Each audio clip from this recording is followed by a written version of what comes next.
तुमच्या जागी गावातलं एखादं दुसरं पोरग असतं ना, तर त्यानं त्या मुंबईकराची मान तिथंच पिरगाळली असती. मी पण पिरगळणार होतो, आई शपथ. मग काय, हाताला लागलेली मेंढी आडवी आली का? नाही, मित्रांनी अडवलं. फारच चांगले म्हणायचे तुमचे मित्र. तुझ्या लालीने राजनला गुंडाळून ठेवलाय ना, असं तूच म्हणायचीस ना? प्रत्येक वेळी म्हणायची लालीच्या मनासारखं होऊ द्या, लालीच्या मनासारखं होऊ द्या. आता बघतेस ना तिच्या मनासारखं केल्यावर काय अवस्था झाली. जरा डोळे उघडून बघ तिला. तू त्या श्रीला बोलत असतेस ना, आणि आज स्वतः कशी वागतेस तू? नानासाहेब, पूर्ण वाडी वारती घातली.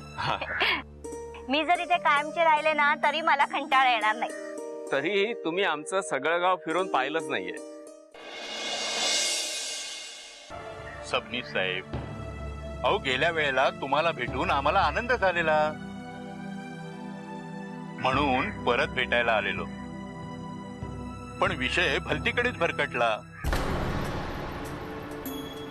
तुम्ही येणार हे जर आधीच आम्हाला कळवलं असतं तर गावच्या वेशीवर आम्ही तुमचं भव्य स्वागत केलं असतं. गाव असं लपून छपून चोरून आलात. हो, तुमची अशी बर्दास्त ठेवली असती. आपण जाऊया का? संपतराव, नानासाहेबांनी आम्हाला तक्रार करायला जागाच ठेवली नाही. त्यांच्या आदरातिथ्याची गोडी तुमच्या सत्कारात आली नसती. आपण जाऊया का हो? पोरी, इतकी घाई काय? आधारातिथ्य करण्याची संधी तुम्हालाही मिळेल का? कारण मुंबईकर आता इथे नेहमी येणार आहेत, हो ना? मेतकूट जुळलंय म्हणायचं. अगदीच. लवकरच आमचं लग्न झालेलं बघा. बरीच प्रगती झाली म्हणायची. पहिले पोरगी गटवायची, मग वाडी आपसूक कशात. काय छान डील करता हो. आता कळलं या वयात तुम्ही बिझनेस कसा सांभाळता. खरं सांगा राव, अशी लग्नाची आमिष तुम्ही किती जणांना दाखवली?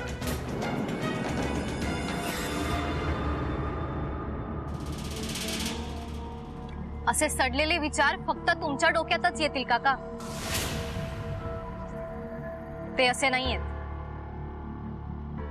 कळलं? जगाची ओळख तुला आत्ता कुठे व्हायला लागली आहे पोरी. मी सांगतो तिकडे जरा लक्ष दे. मी पडेन, धडपडेन, पण स्वतःच स्वतः शिकेन. तुमच्याकडून जगाची ओळख करून घेण्यात इंटरेस्ट नाहीये मला. हे सगळं बोलायला यांनी शिकवलं की नान्यानी? संपत काका, नानांबद्दल किंवा ह्यांच्याबद्दल जर काही वाईट बोललात ना तर. राजश्री, कशाला आपली एनर्जी वेस्ट करते? आपण जाऊया, चल. सारा गाव जाणतो हा संपत पाटील कधी कुणाचं वाईट करत नाही आणि कुणाबद्दल वाईट बोलतही नाही. जे वागतो बोलतो ते फक्त खरं आणि खऱ्यासाठीच. अरे देवा, कोण बोलतंय हे बघितलं? तू चल ना. चांगल्याच्या संगतीत राहिलो ना आपण तर चांगलंच वागतो, पण वाईटाच्या संगतीत राहिलो ना तर वाईटच वागतो. तत्वज्ञान ऐकायला वेळ काढून येईल संपतराव. गेलेल्या वेळेची भरपाई कशी होणार? वाईट वेळ गेलेलाच बरा. संपतराव, गेल्या वेळेस तुम्ही म्हणालेला की वाडी तुमच्याकडे गहाण आहे. मग फोन करून म्हणाला की कागदपत्र बघायला या. आहेत कागदपत्र त्या? दाखवाल?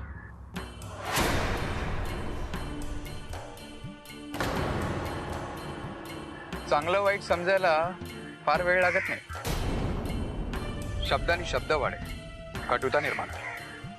आम्हाला आमचं काम करू दे आणि प्लीज तुम्ही तुमचं काम करा. चल राजेश्री. चांगल्या कामासाठी वाईटपणा हा घ्यावाच लागतो. नाना तुम्हाला तेव्हाही फसवत होता आणि आताही फसवतोय. आपली मुलगी तुमच्या गळ्यात मारून.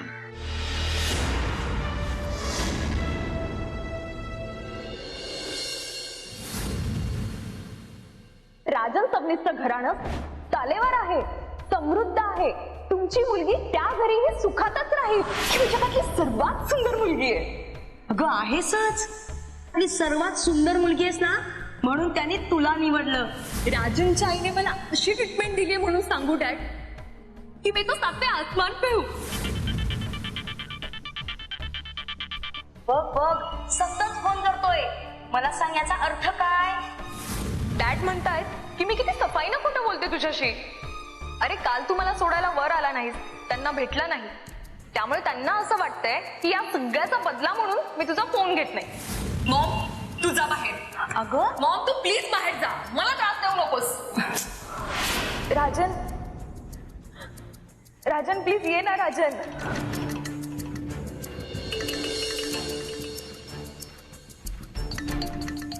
काय करायला चाललेलीस आणि हे काय होऊन बसलं? Maugham, mom I am so happy.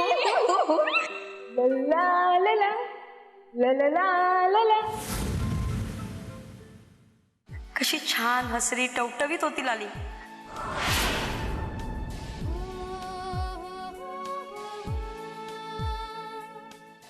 मला सांग ना, यापैकी कोणता ड्रेस घालू?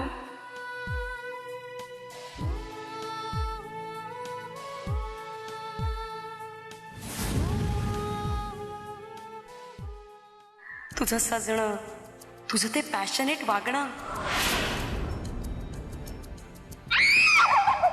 लाली, लाली अगं काय झालं बेटा? तुझं चिडणं. मॉम मला झोप येते, मी झोपायला जाते. ठीक आहे, आणि डॅडला म्हणावं उद्या सकाळी बोलूया. Okay bye, good night. Lali, तुझं घाबरणं. जगातली सगळ्यात सुंदर मुलगी तू.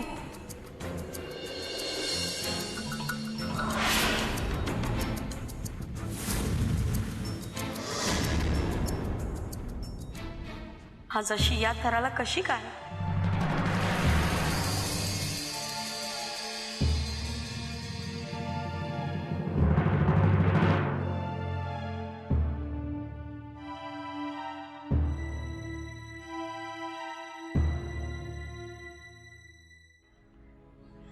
मी चुकले, खरंच चुकले. नाना तुम्हाला फसवतायत. काका काय फसवलं हो नानांनी? कुणाला फसवलं सांगा ना, आम्हाला तरी कळू दे. जी गोष्ट आम्हाला कळली नाही ती तुम्हाला कुठून कळली सांगा ना. आमच्याकडून कोण फसवलं गेलंय? ते काय बोलणार, चल तू. थांबा जरा. आजपर्यंत मी ह्यांचा काका म्हणून आदर केला. माझ्या नाना आणि आईची शिकवण आहे ही. मोठ्यांचा आदर करायचा, कोणाला उलटून बोलू नये. सगळ्यांचं भलं करा, पण हे सतत आमच्या वाकड्यावर, सतत चिंटोरे उडवत. खरं बरोबरच असतं. मग तुमचं काय खरं आहे ते आज सांगाच.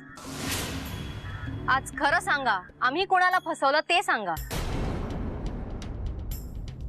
किती लोकांचं कसं कसं वाईट केलंय ते सांगा ना. नाही ना बोलता येत? काका, ही सगळी तुमची कामं. फसवा फसवी, धमकावणं, स्वतःच्या स्वार्थासाठी काही वाटेल ते करणं. गावातली लोक तुमच्या तोंडावर काहीही बोलो, पण तुमच्या माघारी तुम्हाला फक्त नावच ठेवतात, तुमची चेष्टा करतात. माझी काळजी करणं सोड ग, आणि स्वतःच बघ. माझं आता एवढं मोठं व्याख्यान दिलंस, यांच्या समोर मला खोटं पाडलंस. मग स्वतःच्या विषयी जरा स्वतःच बोल की. तू स्वतःच सांगणार की माझं तोंड यांच्या भल्यासाठी मी परत खराब करू? आता तुम्ही बोला ना, तुम्हीच सांगा. सांगा ना, असं हसत राहू नका. यांना मुंबईला परत जायचंय, उशीर होतोय त्यांना. बोला, काय बोलायचंय ते पटकन बोलायचं आणि आमच्या इथून काढता पाय घ्यायचा. कारण यापुढे एक क्षण जरी तुम्ही इथे आमच्या घरी आमच्या वाडीत दिसलात ना, तर मी विसरून जाईन मी तुम्हाला काका म्हणते. ए धमकी कोणाला देतेस ग?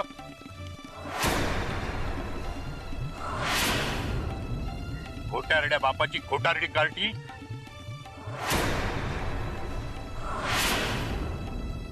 भावणे, अहो आमच्या आनंदासाठी आम्ही हिला सून करून घेणार होतो, पण इथं चारित्र्य. संपतराव, सांभाळून. माझी होणारी बायको आहे ती. अशी किती जणांची ती होणार होती, पण संपतराव पाटील. राजश्री, अगं काय खायला घातलंस यांना? एवढा पुळका तुझा. नको ग फसवस. तू सांगितलं असशीलच ना यांना? अर्थात तू सारं काही यांना सांगितलं असशील. नानांची शिकवणच आहे खरं बोलायची. बोलली असशीलच ना? सांग ना, सांग ना तुझ्या याराबद्दल.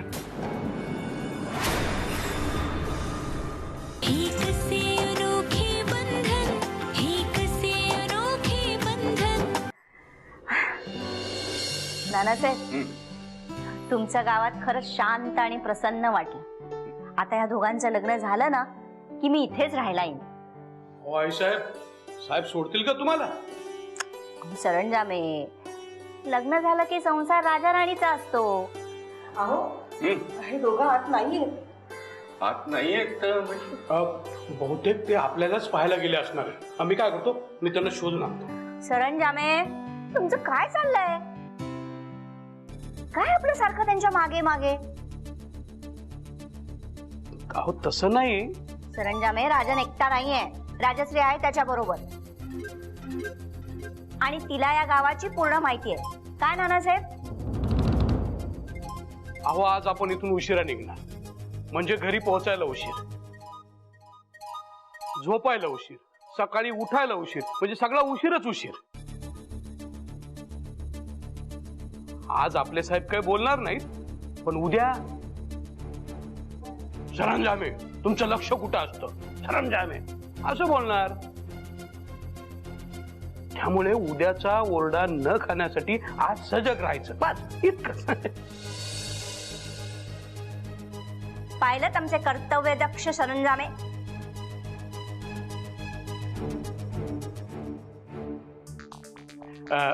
गाई साहेब, मी त्यांना पाहून येऊ? काही गरज नाहीये, येतील ते दोघं. ताई, तुम्हाला खरंच काळजी वाटत असेल तर मी पाठवू का त्यांना बघायला? नाही, त्यापेक्षा मी बघून येतो. चला, मी पण येतो. नाही नको, राहू दे.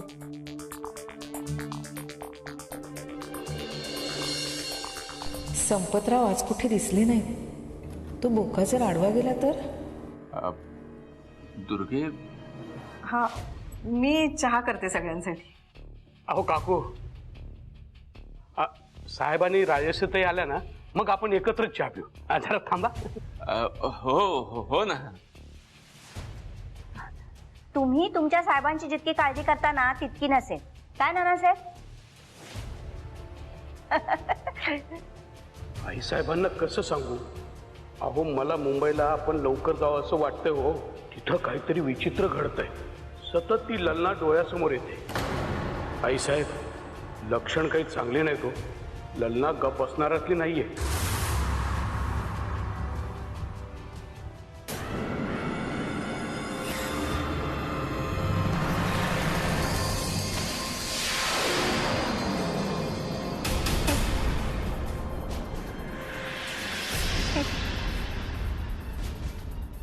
राजन, मी तुझ्याशिवाय नाही जगू शकत. तू माझा नाही झाला तर मी तुला कोणाचाही होऊ देणार नाही. मी स्वतःलाही संपवेन, मी तुलाही संपवणार, या सगळ्याला तूच जबाबदार असणार. फक्त तू.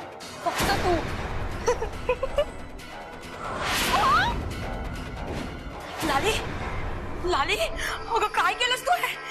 सुमन काय झालं? देव हा? देव बघ नाही काय केलं ते. काय केलं? झोपली ती. काय झालं सुमन? काय झालं? देव अरे मी खूप भयानक स्वप्न बघितलं रे. अरे स्वप्नात लालीने स्वतःला. सुमन अरे मी तुला खूप शोधलं रे, पण तू पण नव्हतीस इथे. आणि तुला शोधून आपण दोघं आलो तर लालीने. सुमन ते फक्त स्वप्न होतं. अरे पण किती भयानक स्वप्न होतं ते. देव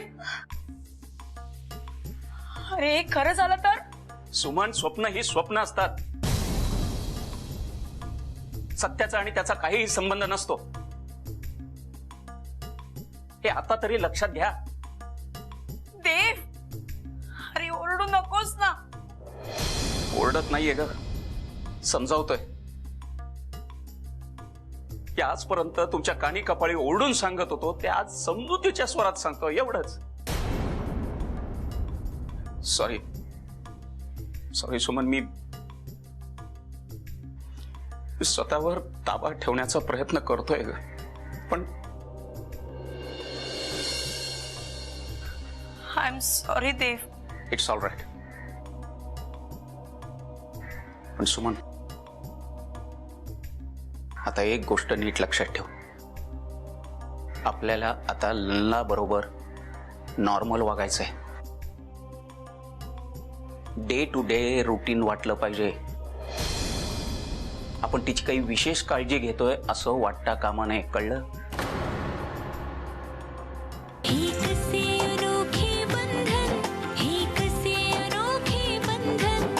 डे टू डे रुटीन वाटलं पाहिजे. आपण तिची काही विशेष काळजी घेतोय असं वाटता कामा नये, कळलं?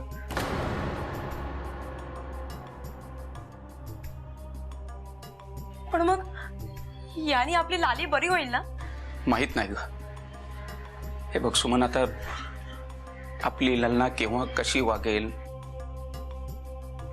कुठल्या थराला जाईल, हे खरंच मला आता नाही सांगता येणार.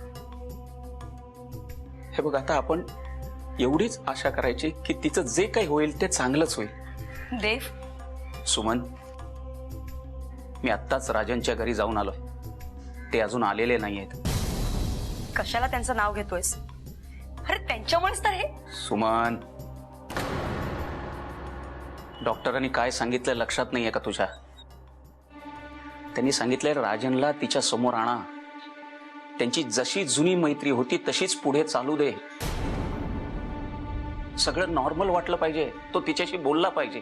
हा, पण त्याच्याशी मी नॉर्मल वागू शकेन की नाही मला ठाऊक नाही. तू त्याला बघितलंस? लालीच्या मोबाईल मध्ये त्याचा फोटो पाहिलाय मी. सुमन, त्याला बघितलंय म्हणजे तू त्याला ओळखतेस का असं विचारतोय. राहू दे, काहीतरी फालतू उत्तर देशील. मी त्याला जाऊन भेटणार आहे. कशाला? त्याला थोडं मी समजावून घेणार आहे आणि त्याला इथली परिस्थिती समजावून सांगणार आहे. आणि त्यानंतर तो योग्य वाटला तर या सगळ्यात त्याला सहभागी करून घेणार आहे. सुमन, काही करून आपली लाली बरी व्हायला हवी. जर तो ठीक नसला किंवा त्याने या सगळ्याला नकार दिला तर? तसं होऊ नये सुमन, ही माझी मनापासून इच्छा आहे. पण तसं झालं ना तर मग हा देवव्रत कुठली पायरी गाठेल हे मला स्वतःला सुद्धा सांगता येणार नाही. आणि मग त्यानंतर जे काही घडेल ते इतकं भयानक असेल की त्यात कुणीच सुखी होणार नाही. अगदी कुणीच. देव,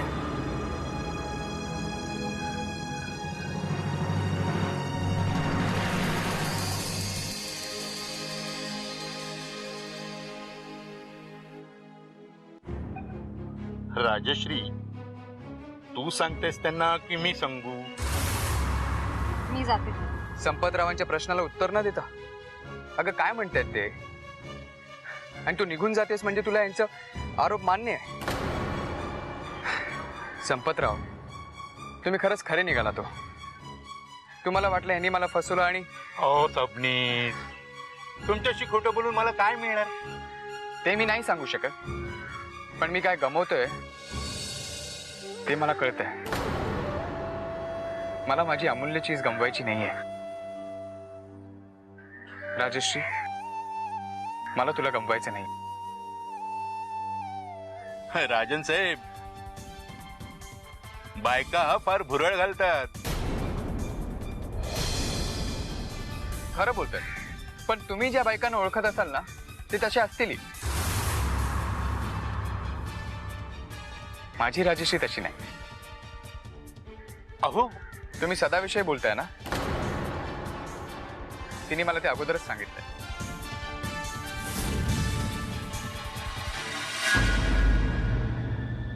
वाघिणीच्या डोळ्यात पाणी येतं ह्याच मला पहिल्यांदाच कळलं.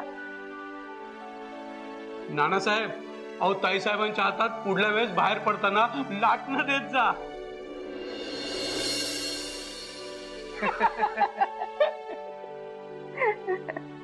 आणि फक्त आमचे साहेब आले ना ते काढून घ्या.